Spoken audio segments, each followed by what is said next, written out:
We all carry these assumptions and prejudices and biases, and that most of them are unconscious. We're not aware of the biases that we're carrying, and yet these are effectively responses to the people around us. And they have an enormous impact on our ability to work together effectively. And if we're being driven by our unconscious, which neuroscientists these days would say is 90% or more of our mental activity is unconscious, that gives rise to some interesting questions about what can we do to work together more effectively. So we need to know who it is that we're working with and what are our preferences for who we like to work with, who challenges us. And given that we don't always get to choose who we work with, how do we work more effectively with the people who are different to us in some way?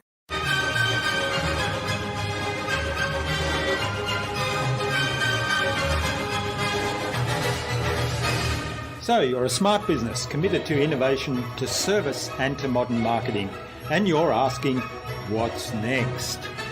Wondering how you can become even more innovative.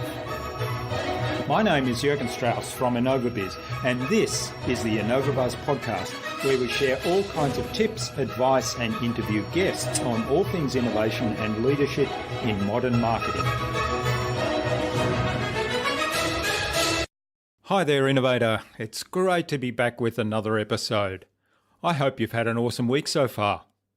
I also hope that you enjoyed our most recent interviews with Adam Ashton of the What You Will Learn podcast and with Jonathan Grzybowski of Penji.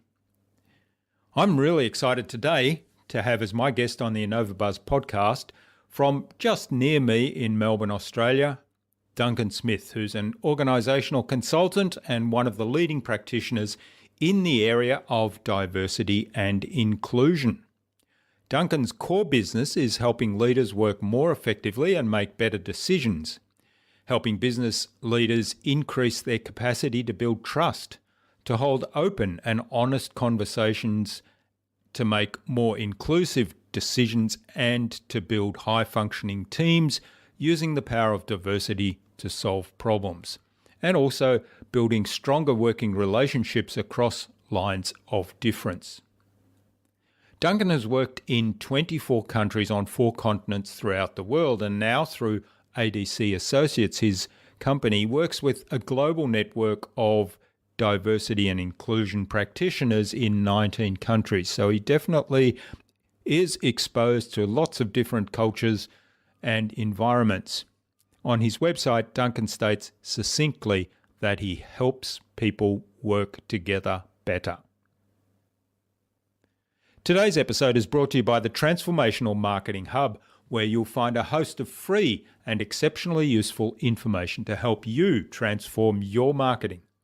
You can access the Transformational Marketing Hub by visiting innovabiz.co/VIP. So go check it out. It's free to join, and if you're a member already, just log in to get your resources. In our discussion today, Duncan talked to me about the 5 foundations of diversity and why diversity is important.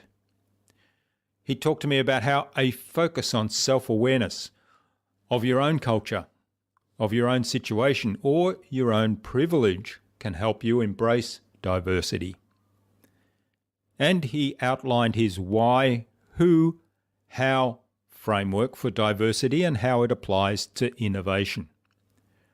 Without further ado, then let's fly into the hive and get the buzz from Duncan Smith.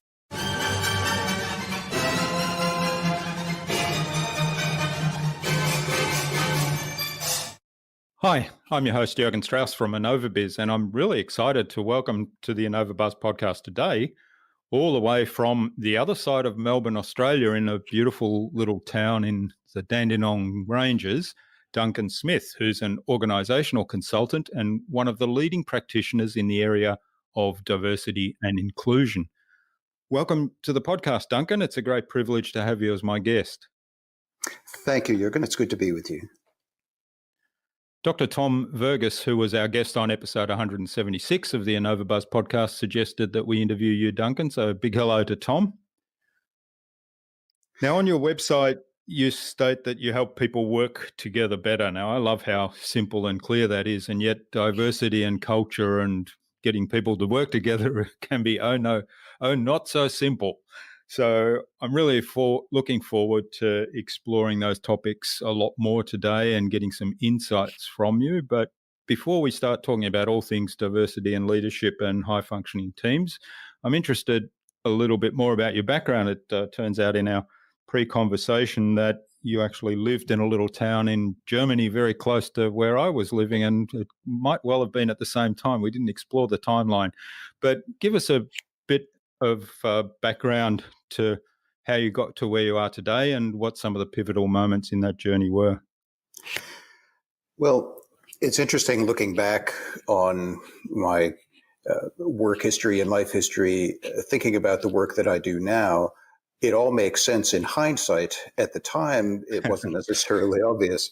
But so I did a bachelor's degree in comparative religion, which focused a lot on Asian religion and culture. So basically, I was brought up in a not hugely religious household, but in a Christian cultural tradition. So I was interested in what other traditions had to say and how they made sense of the world. So looked a lot at Hinduism, Islam, Judaism, Buddhism.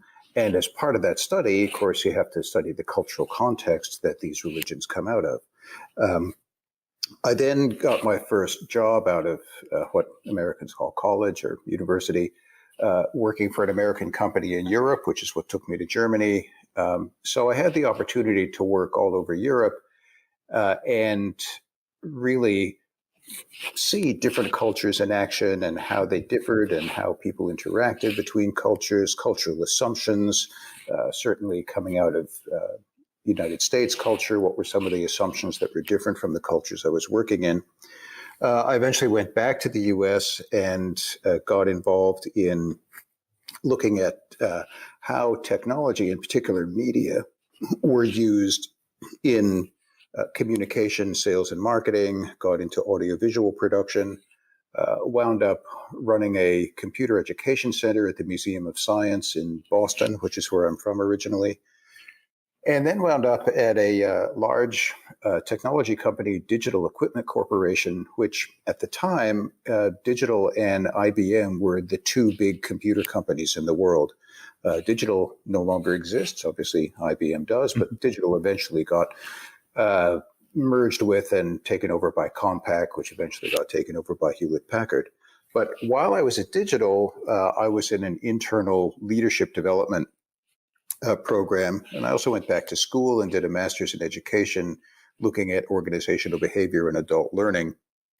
And it was a program where I got to study with people from, this was at Harvard, I got to study with people from Harvard Business School, from the law school and negotiations, from the medical school and cross-racial counseling. It was a really design your own program. So all of these things came together. And at that time, I went through a 2-day program at Digital, the company I was at, on diversity and inclusion. Just went through it as an employee. And I just had one of those light bulb moments that here are ways of understanding and talking about the dynamics between people in the workplace that have a big impact on how well people are able to work together. And that really got me started on this path that I'm on now. I came out to Australia, sort of did a kind of a self-funded sabbatical after finishing my master's degree, and backpacked around New Zealand, Australia, Indonesia, Malaysia, Singapore, Thailand, back to Australia, and decided to see what Australia would be like for a year or so before I settled back in Boston for the rest of my life. And that year has magically turned into 27 years. So, and I guess along the way, as I've wanted to distill what is it that I'm most interested in, it's not diversity for its own sake, but it is, as you said at the beginning, how do we work together effectively as teams, as organizations, as leadership teams? Diversity is a part of that. but there's a broader picture there in how do we bring people together to solve problems and to make progress with some of the issues that are facing both organizations and the world at large. So that's where I focus. Yeah, well, that's a really fascinating journey, and you're right. Yeah, we tend to look back on our experiences, and if you kind of plot a path backwards, it often looks like it was really strategic and well planned, and it was quite the opposite at the time. But I'm fascinated coming out of that area of religious study and comparative religious study, I think you called it. That sounds like something that should be compulsory education for everybody in today's world. That's fascinating.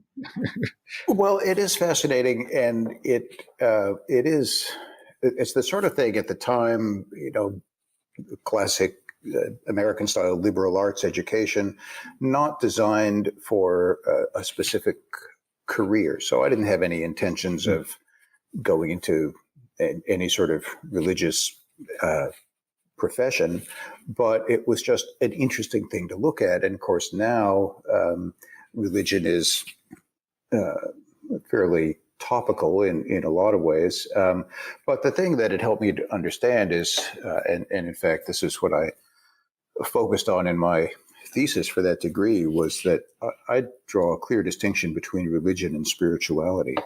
That religions are really cultural and political and social constructs that act accordingly. They may or may not have anything to do with the underlying spiritual tradition. And this is why you see actions being kind of perpetrated in the name of religions that really are completely counter to what the religions in fact say. So it's important to understand religion as a political and social construct, I think. That's a really good point. I guess where I was coming from was, and we'll get on to diversity in a moment, is around understanding people's belief systems and particularly where those belief systems are perhaps quite different to your own belief systems, and understanding why people might have different beliefs and why and how that drives them. And being, getting to a point of saying, we can all live together and in peace and harmony. It's not a conflict trigger. It shouldn't be a conflict trigger. Well, you would think so, but we get into the belief systems, and then what are the underlying values that people hold, and how are those expressed in behaviors? And it's quite interesting to look at. So particularly with Islam, for example, if you look at a country like Saudi Arabia, which is of course Islamic dominated, look at a country like Malaysia, and they're completely different expressions of what theoretically is the same religion. So there are some commonalities there, but then how they're expressed in terms of people's values and behaviors has more to do with culture in a way. So it's fascinating. The more you dig into some of these questions, the more complexity you find. Yeah. Well, like I said at the beginning, I like how you really simplified what you do in those words, but it kind of hides in a way how complex the whole topic is. Now, you have 4 words on the website where you focus on helping people work together in their leadership, culture, diversity, and inclusion. And I wanted to start with diversity and get you to tell us what you understand by that. And why is it important? I guess it's a double-headed question. Sure. So when I think about people working together better and helping people work together, there are a couple of elements to it. One is the how do people work together, and that relates to culture piece. So which could be national culture or culture of teams or groups or organizations. There's the leadership piece, which we can come to, but then there's the who is it that's actually working together. And what I found early on in first coming across this work around diversity is that we all carry deeply held assumptions, prejudices. Prejudice meaning prejudgment. It's often seen as a negative term, but it's an activity that we all do. And biases, again, I like to use bias as a neutral term, more in an engineering sense, that you can be biased towards something or away from something. It can be positive or negative. It's simply a preference. And so we all carry these assumptions and prejudices and biases, and that most of them are unconscious. We're not aware of the biases that we're carrying, and yet these are effectively responses to the people around us. And they have an enormous impact on our ability to work together effectively. And if we're being driven by our unconscious, which neuroscientists these days would say is 90% or more of our mental activity is unconscious, that gives rise to some interesting questions about what can we do to work together more effectively. So we need to know who it is that we're working with and what are our preferences for who we like to work with, who challenges us. And given that we don't always get to choose who we work with, how do we work more effectively with the people who are different to us in some way? So there's this fundamental idea that there are what I call 5 foundations of diversity. I brought a book on this out last year. And the first one is simply noticing who is like me and who is not like me, similarity and difference. And that can cover a whole range of areas. But it's that first step of, and we're very good at noticing who's similar and who's different and looking for commonalities. We're actually hardwired to look for similarity and to respond to that positively, and hardwired to respond to difference. Difference is more challenging to us, basically. Yeah. And so, on that though, I mean, it's interesting you say we're hardwired to look for similarity, and yet it seems to me that most people seem to focus on difference. So they kind of walk around and they say, well, there's a person that's different to me, and they stand out in their, unconsciously they stand out to them. So they kind of look up and perk up. Whereas if people who are similar to them, unless they're close friends or somebody who there's a close friend, that will perk their interest, but just sort of the run of the mill same person is kind of filtered out in the noise of the day-to-day information that comes in. You're exactly right. And we notice difference more easily. And one of the things that noticing is about is that it triggers the limbic system, the very old part of the brain that contains the fight, flight, or freeze response. And so we're constantly looking and noticing to see, okay, is this person, okay, I'm noticing a difference. And it, just goes back to the prehistoric days where here's somebody coming across the savannah. Are they going to, steal my mastodon, kill, or are they friendly? And I've got to be able to work that out very quickly. So there's this response that difference is potentially dangerous. And again, it happens very, very quickly. I mean, almost instantaneously, and at a very deep level in the mind. So we're almost pre-programmed to think that difference is potentially dangerous, and so we have that heightened awareness, as you mentioned. All right, and you were going on to talk about the other 4 points or the other 4 elements of the diversity. Right. So let's say, okay. We want to work with diversity. And the first step is, again, to define, well, what do we mean by that?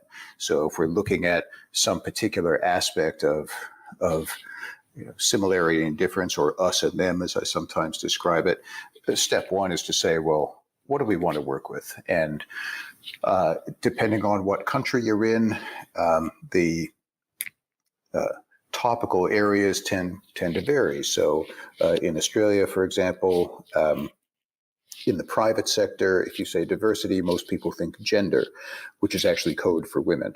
We can come back to that. If you go to the U.S., I was just presenting at a conference in the U.S., the Forum on Workplace Inclusion. If you say diversity, the thing that comes up first is race. And what's interesting, come back to Australia, white Australians particularly tend not to use the word race. They tend to use the word culture instead of race.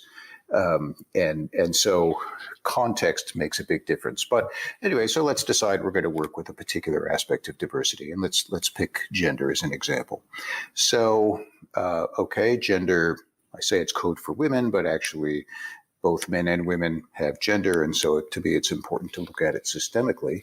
And that goes to the second point, which is majority and minority, and being able to place ourselves in terms of a particular situation. Let's say we're at a technology company, and tech companies tend to be male dominated, and without putting a value judgment on it, to say, okay, well, do we have a majority of men and a minority of women, and where am I in that pattern? And so what does that tell me about my experience? Because we know that the majority and minority experiences of the same situation are quite different. And so being able to understand our own perspective and how that allows us to see the situation and to experience it, and to know that, if I'm a man, as I am, I don't know what it's like to be a woman in a male-dominated environment. So if it's important for me to work with that area, then I need to find out what is the female experience in a male-dominated environment. Could be the other way around. If it's nursing, it's majority women, minority men. It's the same sort of dynamic, but it's being able to understand it. So then the third point is to look at the assumptions and biases. So what assumptions do we make about people on the basis of gender? We know that, for example, there's a lot of study being done that suggests that we tend to look more for warmth and relational and cooperative behaviors in women, and more for assertive and competitive type behaviors in men. And so when we look for those behaviors in whatever gender we're looking for, that's what we tend to see more easily. So it's called confirmation bias. So we have an assumption that, this is what women are like, this is what men are like, and so then that's what we look for. So unpacking the assumptions and biases is the third point. The fourth point is there's a fair bit of self-awareness there that is required in that, isn't there? Because as you say, it's very hard for us as men to really understand what it might be like for a woman in a male-dominated environment, or vice versa. If we're in a situation where we're in the minority, it's hard for us to imagine how the majority of the female gender then, how they're experiencing that environment. But to be self-aware of our own experience of it, and appreciating that there is a different experience of it, and also really digging down into those assumptions and bias that come out of our own experience, and questioning those, I suppose, in some ways, because often it's a case of, like you say, the women will behave this way, the men will behave that way, is kind of a rule and an assumption. And when that's not the case, then it kind of shakes our foundation as well. You're absolutely right. And I often like to say that people will tend to think that diversity is about those other people who are different. But in fact, two things. One, diversity is about all of us. Just by definition, in any number of people, there is going to be some level of difference, even if it's just two people. And so the place that we need to start is with ourselves, to understand, who am I, what's my perspective.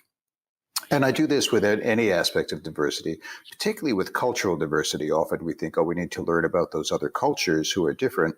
We actually need to start with our own culture to understand the perspective we're coming from. So once we've done all that, then we get to the fourth piece, which is around inclusion and exclusion.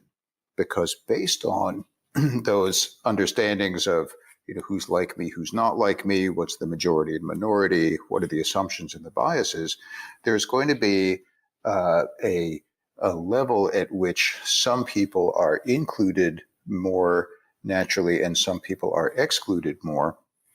And again, often those dynamics go unexamined and remain unconscious. So trying to understand, well, who's included, who's excluded, how does that work, and how do you create a more inclusive culture? And that leads to the last of these 5 foundations, which is around power and privilege. So who has power? How is that expressed? And then the privilege piece is the automatic privilege that comes often with being part of the majority, and how does that get expressed? And I think the important piece with privilege, because it's a word that sparks a certain amount of response from people, particularly in the majority. If you start talking about male privilege or white privilege, there's a certain amount of resistance to that. It's the difference between structural privilege and an individual sense of privilege, which are very different. So, as an example, I can, in Australia, which is a white majority country, I can walk into a corner store and maybe be treated, the person behind the counter responds to me in a very negative and angry way. My automatic response is like, boy, they're having a bad day. What's their problem? If I'm white, I'm not thinking that it has anything to do with my skin color. Yeah.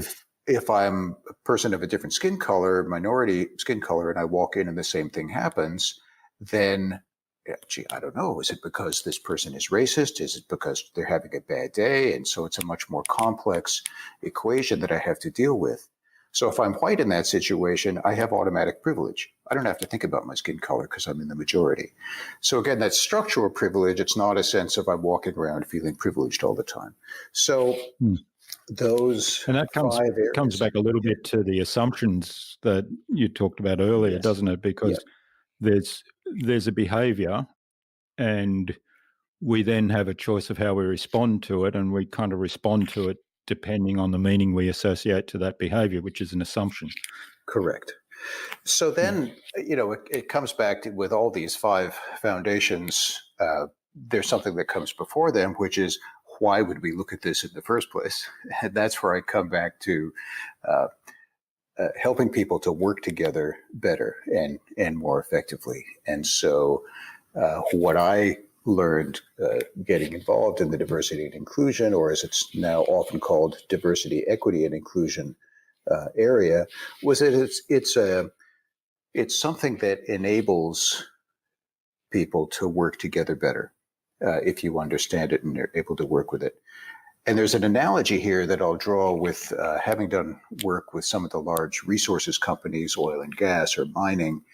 The analogy is with safety, which might not seem obvious, but those companies start every meeting at whatever level you're at. The first item on the agenda is a safety topic. So, it's like, who's got a safety topic? And they don't know what's going to come up, but it's just, that's the way every meeting starts. And I've asked people and executives in those organizations why they do it. And the reason is to shift the mindset so that people are constantly thinking about safety. And it used to be, as they would say in the old days, people got killed on the job. It's, tough business. That's just the way it goes. Now, of course, they're a lot more conscious of trying to put safety practices in place and have them happen on an ongoing basis. So safety is not their core business. It's an enabler of them functioning well. And in the same way, diversity, equity, and inclusion are not the core business of any of the organizations I work with, but understanding it and being able to work with it effectively helps them to deliver on what they're there to do. Yeah, that's a really great point. I guess there's a bunch of things going on in the world today that make it that much more important. I mean, the first one you talked about, gender, and of course, the role of women in most societies has undergone quite dramatic change in the last 100, 150 years. And today, women are quite keen in general. This is a very big generalization on my part, but they're quite keen to get out into the workforce, to contribute to society, to start businesses, which they were kind of prevented from doing even up maybe 20, 30 years ago. And so there's a much more gender diversity out in the workforce and in business. At the same time, there's huge migration going on right throughout the world. So you have diversity of cultures and races and religions coming together in the general workplace as well. And the third one that I think is a big influence is the globalization. I mean, it's so easy for us to get onto the internet and talk to people all around the world, like I do on this podcast. It's easy for us to work together with people all around the world, either by hopping on an aircraft and traveling somewhere much faster than we could 20, 30 years ago, and also through the internet. So there's all these things coming into play where we're dealing with people that are diverse in so many different ways. So that's why it really is important. And, the exciting thing about that is that we have this enormous potential of human capital that is now in that melting pot, isn't it? Absolutely right, and it's interesting that what we're seeing politically, to some extent, is in a way a sort of a backlash, I think, on many areas, but particularly to globalization. I'm an unapologetic globalist. I believe we've got one planet that we share, and we need to figure out how to work together. Yet you see this current rise of nationalism, which my hope is that we'll look back on it and say, well, that was just a blip. It was a reaction to people being afraid of change or moving too quickly, and of course, understanding that. In terms of your podcast, you look a lot at innovation, and we're looking at some of the innovation that's happening, some of the future trends. I'm involved in a global project that's looking at connecting diversity, equity, and inclusion and futures work. So how do we make sure that we're having a diversity, equity, and inclusion mindset as we look at things like synthetic biology and artificial intelligence and some of the other trends that are happening in the world.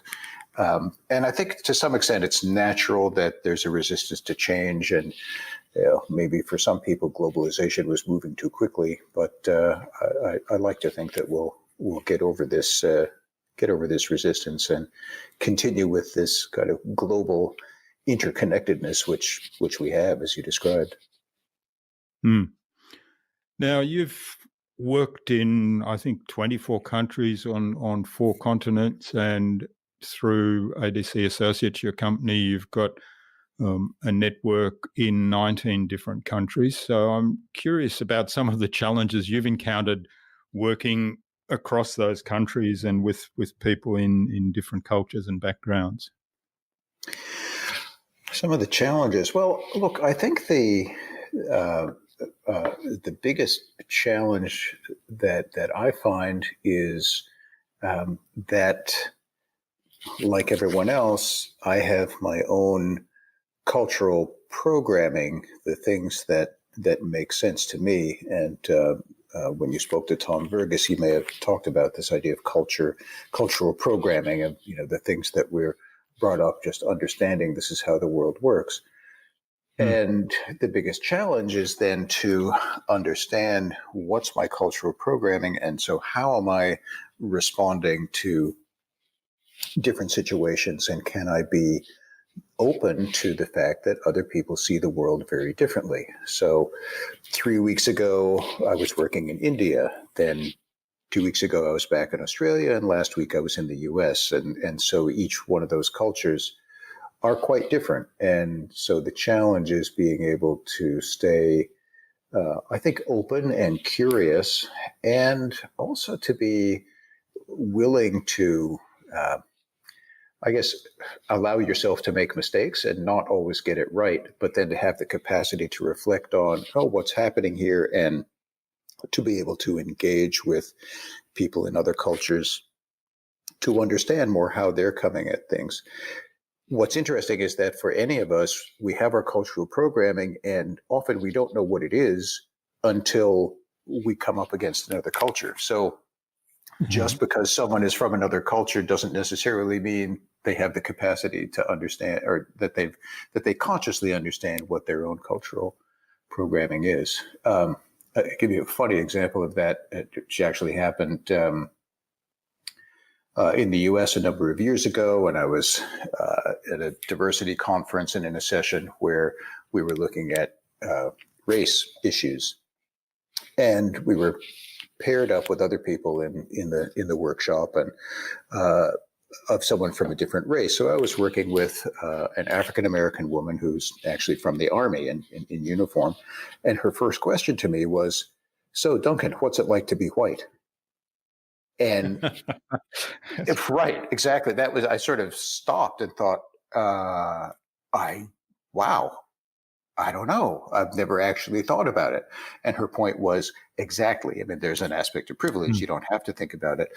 But it was an example of that sort of, here's an aspect of my identity and experience that I haven't ever really thought about.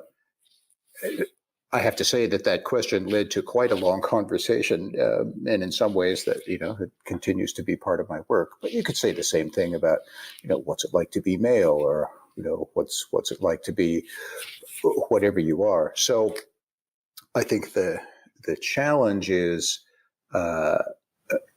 what we need to do to be able to work effectively around the world is to, I guess, do two things. One is to recognize that we have the differences, but also to look for the commonalities and the similarities. And one of my colleagues, Bjørn Eklund in Norway, is an organizational psychologist who's doing some terrific work looking at ways people think and make decisions, which enables you to find commonalities with people, even if you're from very different cultural backgrounds. So it's both similarity and difference. It's very much in this field, it's a both and situation rather than an either or, if that makes sense.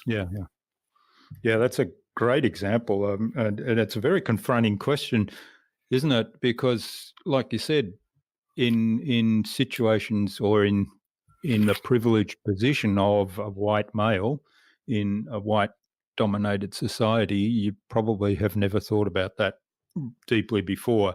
And yet, the opposite question, what's it like to be black in this society, or what's it like to be a woman in this environment or this society, probably has occupied some part of your thinking at some point in time. So comes back to the point you were making earlier about, if we are much more self-aware of our own culture, our own position, our own kind of privilege, if you like, then it gives us a much stronger point for considering our impact on the others, and then looking at that similarity and differences. I think that's a really great point, because I think, to me, looking for the similarities, that's the place to start to get a connection with the other, if you want to call it that.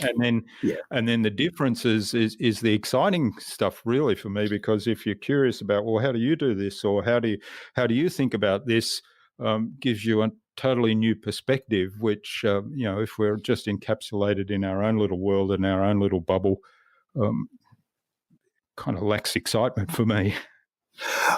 Well, exactly, and yet I think, well, there are many things in what you just said. One is that sense, if we are in the majority group and we do have that automatic privilege, that doesn't make us bad people, and the fact that we have that privilege is okay. But it does give us a responsibility, though, and I think that's where a lot of people perhaps take it too lightly. For example, we have a serious problem here in Australia with domestic violence, and I'm not sure what the number is at the moment, but it's horrendous how many women have been murdered by their partners through domestic violent incidents.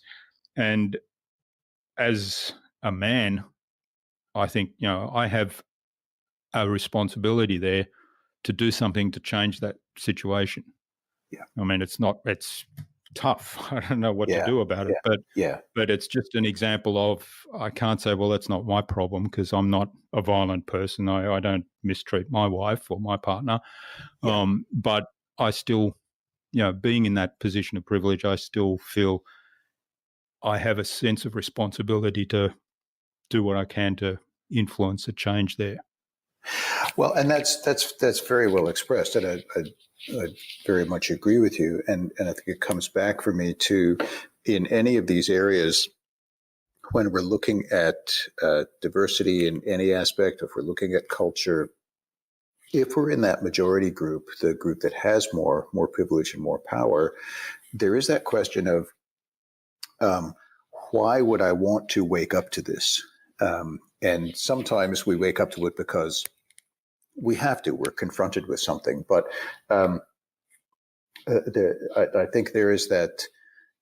That's the question I start with when I'm working with my clients when they say, "Well, we value diversity and we want more diversity in our workplace." And our first question is why, and Yeah. it's not an automatic response. I mean, I think there's the business case, which has been very well documented, that organizations with greater gender and cultural diversity perform better, but it's not automatic. You need to be able to work with it effectively. So, some of my work I would describe as attempting to wake up the majority, but each person is going to have um, their own motivation for being conscious in the way that you just described of whatever the issue is.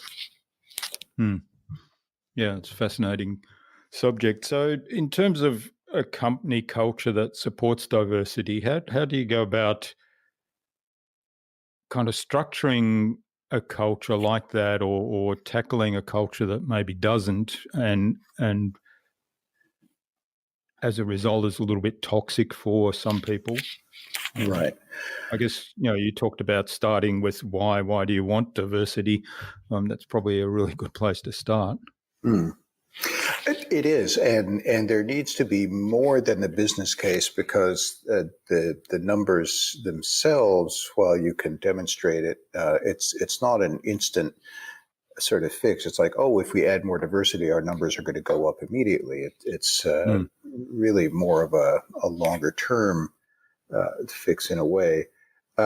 So there is the why, and then how do you create that inclusive culture? Well, uh, there are multiple ways that you need to work on it. And one is to work in the leadership area to make sure that there is some very clear understanding in the leadership, and I'm talking leadership hierarchically here, which I use a broad definition of leadership. It can come from anywhere, but if we're looking at sort of the Yeah. executive ranks of an organization, there needs to be some clear understanding and commitment to and accountability uh, for an inclusive culture in that cohort of executives, so that they really own it. One of the biggest mistakes organizations make is to say, "Oh, diversity and inclusion—that's something that human resources does."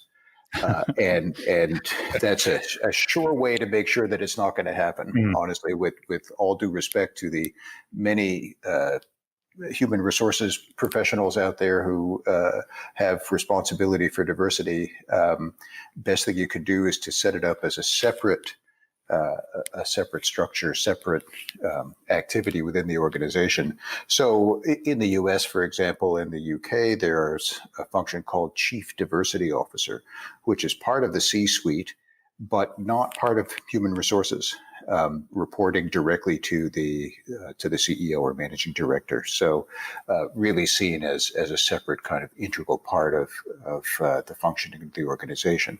So there's the leadership piece, there's the structural and governance piece.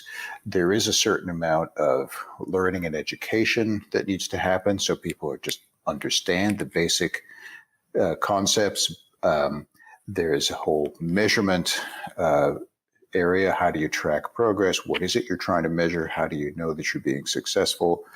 One of the ways to do this is, and I'll put in if I may, it's not really a plug. I'll just let people know that there is a project I'm involved with, which is a free resource called the Global Diversity and Inclusion Benchmarks. And there have been 95 people around the world, of which I'm one, who collaborate on looking at what works in terms of creating an inclusive culture.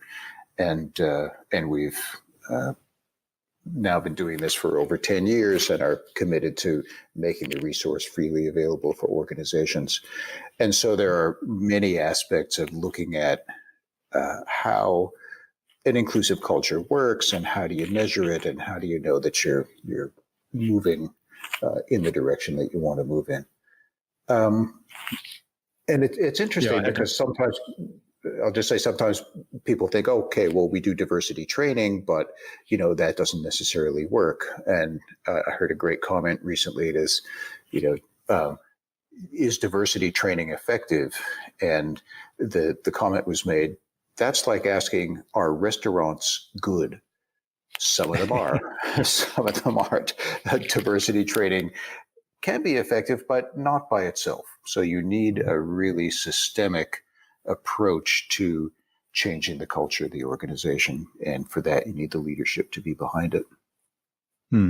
Yeah, I had to laugh before when you said, that's human resources function, because that just reminded me so much of my corporate days where, and it wasn't necessarily about diversity. There was so many things that were, that's their function. And I thought, well, no, it's part of business. That's how we do business, right. Or it should be how we do business. Yeah, I had a fascinating conversation yesterday with Jonathan Grzybowski of Penji, who is a small business, and by the time this goes to air, that'll be probably the last episode. But one of the things he pointed out in terms of building the culture of their organisation and their hiring thing was, just having people there that do the right thing. And I think some aspect of this whole cultural diversity and respecting other cultures and working together better with people is kind of just doing the right thing. Absolutely. And sometimes people say, isn't this just good management or good leadership? Absolutely. That's what it is. And it's interesting that if we look at the demographics, particularly of leadership in organizations in a lot of Western countries. So as an example, there is a very clear positive bias towards men in leadership. And so if we have women as 50% of the workforce, are we so sure that women are not capable as leaders? And so this is then where the bias comes in, and the unconscious bias as to what does leadership look like and how is it expressed.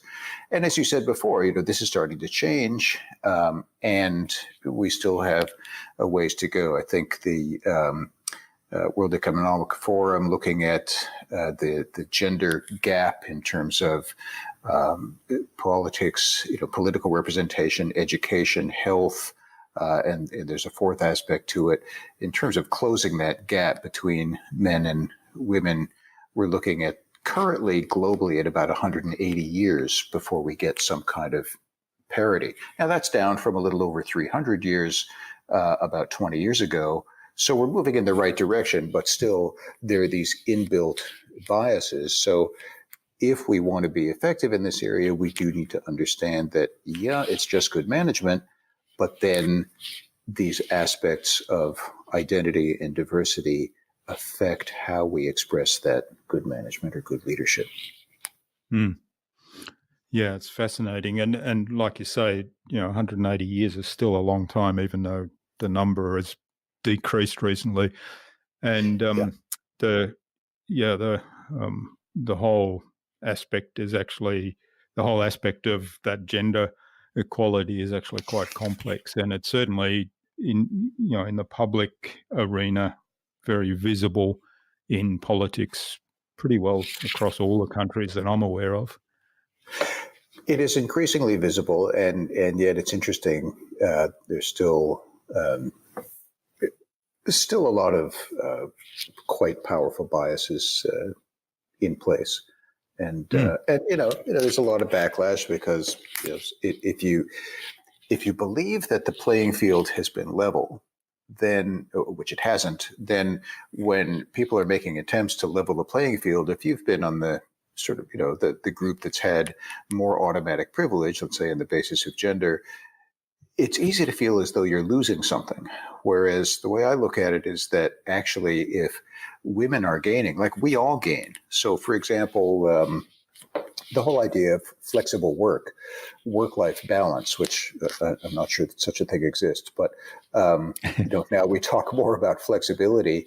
That really came out of looking for work-life balance for women who still had and still have the most of the childcare responsibilities and the unpaid work in the home. So how did we create situations where women could be in the workplace and have the ability to balance that with what they were doing at home? Well, gee, what's happened is now we talk more about flexibility, and it's not just women, but it's also men who are benefiting from a mindset that says, oh, it's possible to work flexibly. And I've got to believe that many of your listeners, particularly if they're involved in innovation technology, that it's not 9 to 5, 5 days a week. And flexibility doesn't necessarily mean you work less or you work part-time. It's just how do you manage and how do you integrate your work and your life in a way that makes sense. Personally, I'm a single parent. And so for me, working flexibly was not an option.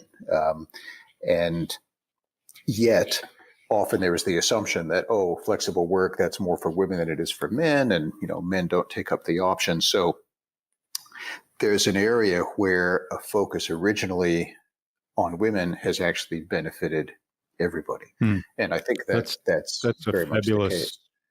Yeah, that's a fabulous example. And I had Julia Streets on the podcast a little while ago, and one of her models of one of her businesses is having mothers who have childcare duties working from home through the internet, and she's got this whole workforce. And she says, there's essentially this untapped resource there of mothers who want to spend a large amount of their time with their children, looking after them at home, and want that flexibility that you talked about. But at the same time, they have incredible expertise and knowledge that remains untapped because they don't have that flexibility. And she set up a model in one of her businesses where, some of those people can work from home for her business. So that gives them that flexibility and gives her this resource that previously nobody had considered. And then the second thing, of course, as you said, once men then see, wow, this is a way I could work as well, and so I could spend more time with my kids. Absolutely right. And I was just reading something recently about a digital marketing organization based in, I believe, in Melbourne, and I think it's called Versa, where they, and it's run by a woman who decided that they would have Wednesday, every employee has Wednesday off. So they're essentially working Monday, Tuesday, Wednesday off, and then Thursday, Friday. And what they're finding is actually an increase in productivity. People are being paid for 5 days. They're working, effectively 4, but people get that, you kind of starting the week with a certain level of energy on Monday, and people tend to be more productive at the beginning of the week. Basically, they're getting the beginning of the week twice during the week. Twice. And so people's productivity is up, and, it's sure you have to manage some of the things around, if you're having to deliver something for a client on a Wednesday. So there's flexibility there, but that's the fundamental structure that they're using. And apparently it's been quite effective. So, if we kind of innovate our thinking around what does flexibility even mean and who benefits, it really can be quite powerful. Yeah, that's a great example too. All right. Well, I think that's a good segue into our innovation round, the Buzz, which is designed to help our audience who are primarily innovators and leaders in their field with some tips from your experience. So I've got 5 questions, and hopefully you'll give us some really insightful answers that'll inspire people to go and do something awesome today. Okay, terrific. So what's the number one thing you think anyone needs to do to be more innovative? So, three questions. Why are we doing this? Who is it for and who's going to be impacted? And how are we going to do it? And then within that, I think just to be clear about what it is that we're trying to do. There's the sense sometimes that innovation is automatically good. And I think we need to step back and sort of think, okay, let's use a little bit of critical thinking here about this idea. I might be excited about it, but why are we doing it? Who's it going to affect, and how? Yeah, that why question is so powerful, isn't it? And you're right. Often we just say, "Oh, that's innovative, so it must be good." But sort of a corollary to that is we think it has to be a huge change from current state, which isn't necessarily true either.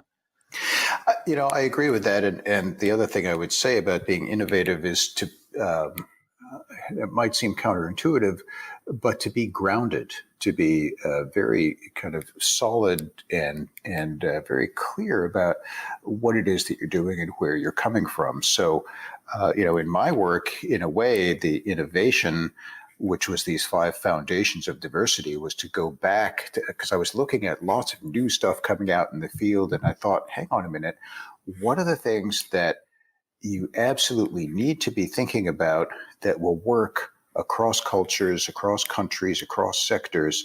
What are the fundamental questions you need to ask? And that required really going back and being more grounded in those questions of why are we doing this, and who's impacted, and how do we do it? So I think being very grounded, we can get all excited about new ideas, but keeping our feet on the ground is important. Yeah. All right. That's great. What's the best thing you've done to develop new ideas? 2 things. One is just to allow them to appear rather than forcing them. I found that the best ideas I've come up with have not been when I was looking for them. In fact, many times in my life, I've found that the idea that I was looking for, or the thing that I was looking for, whatever it was, only appeared when I stopped looking for it. Again, counterintuitive, but sometimes the more I've pushed for an answer, the farther away it's been. But the other thing I would say is to be persistent in finding different ways to realize your idea. So, for example, I mentioned I came out with a book last year. I'd been trying for about 5 years to get a book written, and it just wasn't happening. I tried taking myself away to Tasmania to lock myself up and try writing, and that didn't work. I got dictation software, and then I got 60,000 words, but then I had to edit it all, and that didn't work. And finally, I invited a colleague to interview me, and I recorded the interview, and that conversation turned into the book. So it was just continuing to look for different ways that were not necessarily obvious to me. But the reason that I came up with that conversation idea is that I came across a book in a completely different field that was a conversation between 2 people. And I thought, I really like this. Oh, I wonder if I could do that. So the persistence in being open to different ways of doing things, and then just allowing that to appear. Give yourself the space. Yeah, that's a couple of great suggestions there, particularly having that space, because often that kind of bubbles something up from the unconscious that's been processing stuff, like you mentioned very early on in the interview, that 90% of what we're doing is actually unconscious, and some of the working through problems or working through issues that we need to deal with often happens there as well. And if we allow ourselves space, then that bubbles up. And I love the idea about interviews to come up with the book, or particularly, chunking that up, exploring different options if you're stuck. And, interestingly enough, that interview, I wasn't necessarily assuming that was going to turn into a book, but I thought, oh, here's someone who's going to spur my thinking and ask questions. Yeah. I deliberately got someone who was very different to me, and sure enough, she got me thinking about things in a different way. And I thought, oh, let's write this down. So we did. All right. That's great. I love it. What's one resource you use most often? Is this about sort of a resource for innovation or productivity? Yeah, That sort for of thing. innovation or productivity, something that helps you in what you do? I'm going to go counterintuitive again, and the thing that helps me the most is there are three things actually. One is meditation. Mhm. I use a mindfulness practice.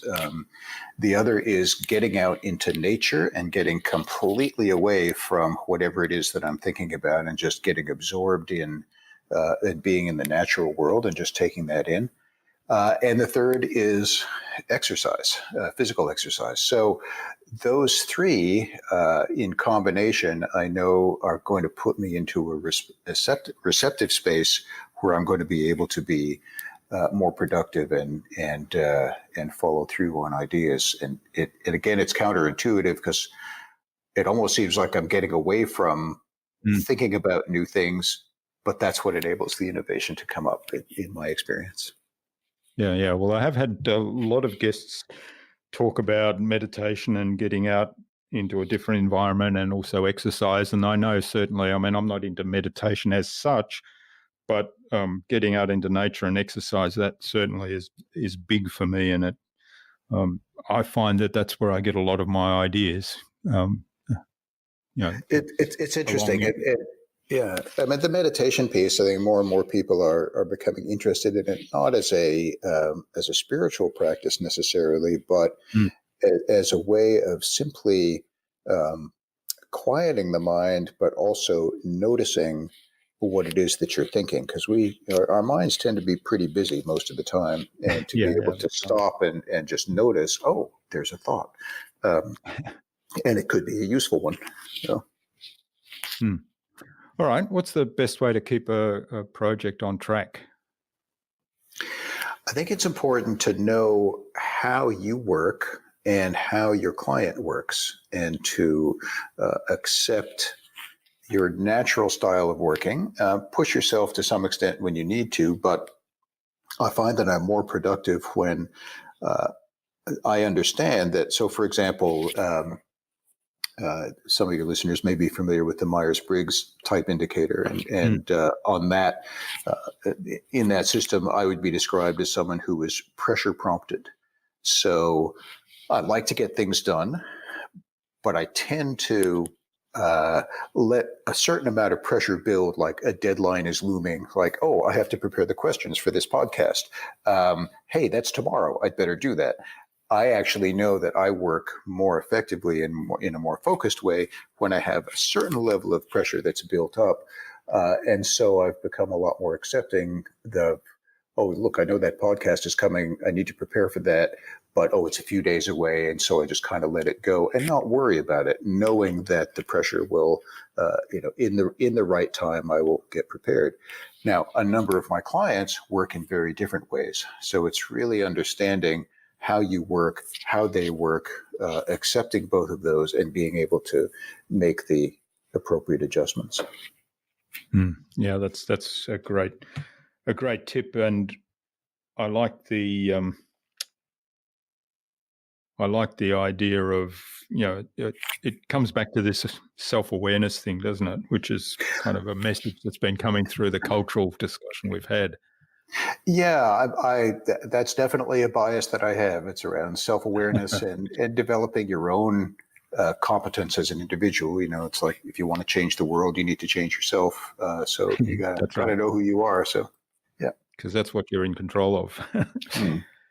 Okay, what's the number one thing anyone can do to differentiate themselves? Well, it kind of connects to the last piece of that we were just talking about, and to me, that is to be authentic and to be yourself. So early on, a number of years ago, when I was facilitating programs, I was working with a co-facilitator, and I was fairly new at working with groups at that point. And I'm up in front of a group of 30 people. We've got 3 days together, and I'm presenting in a relatively formal way.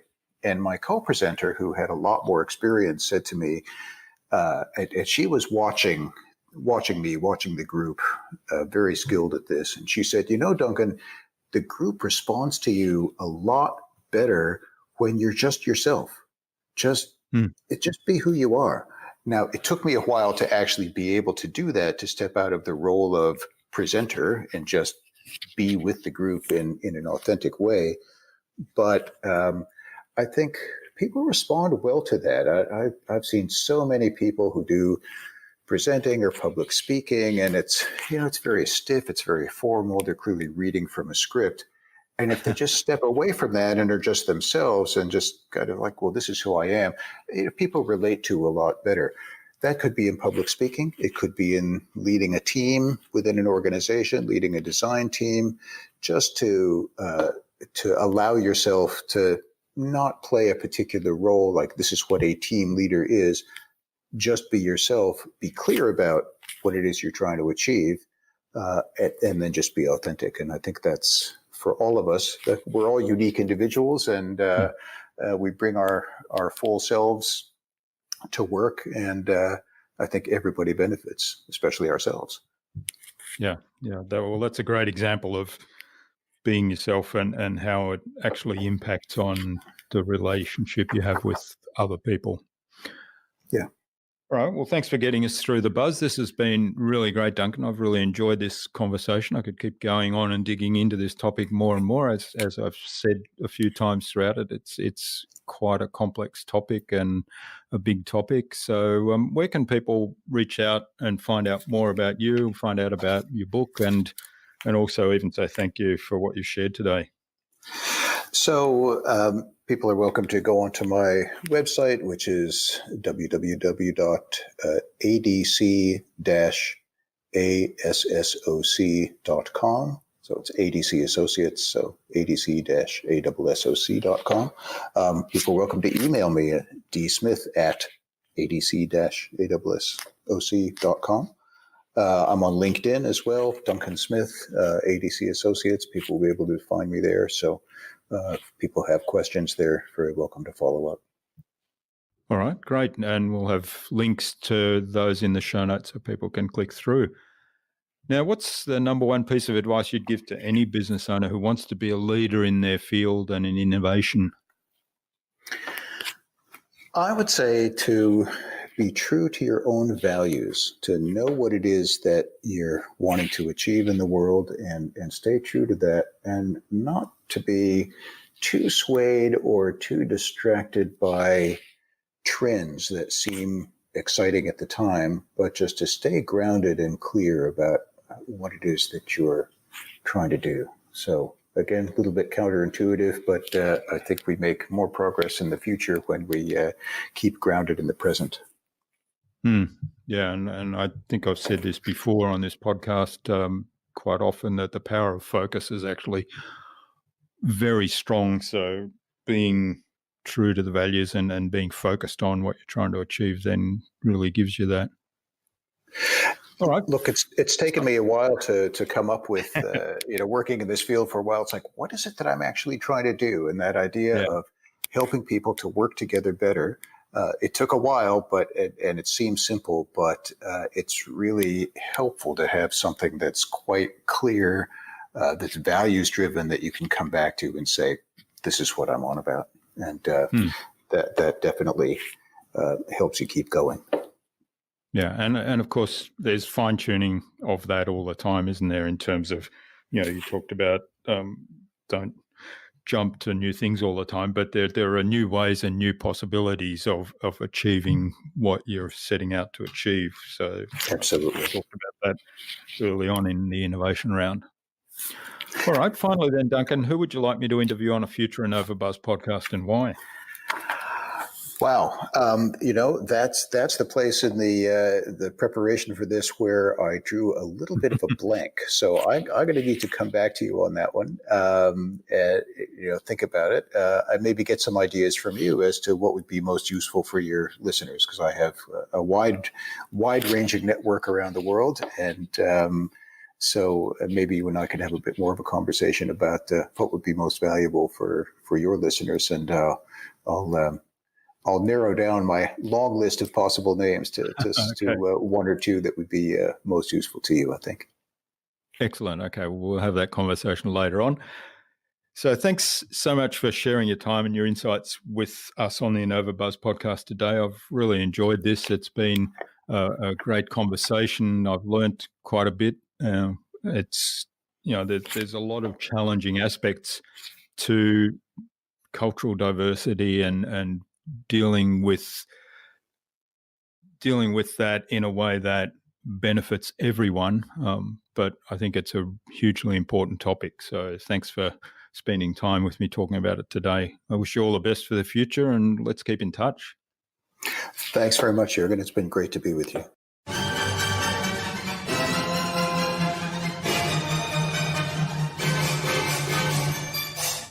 I hope you enjoyed that insightful and thought-provoking conversation with Duncan and took something with you from what he shared. This was another reminder for me about the importance of knowing yourself first, and for change, work on yourself first.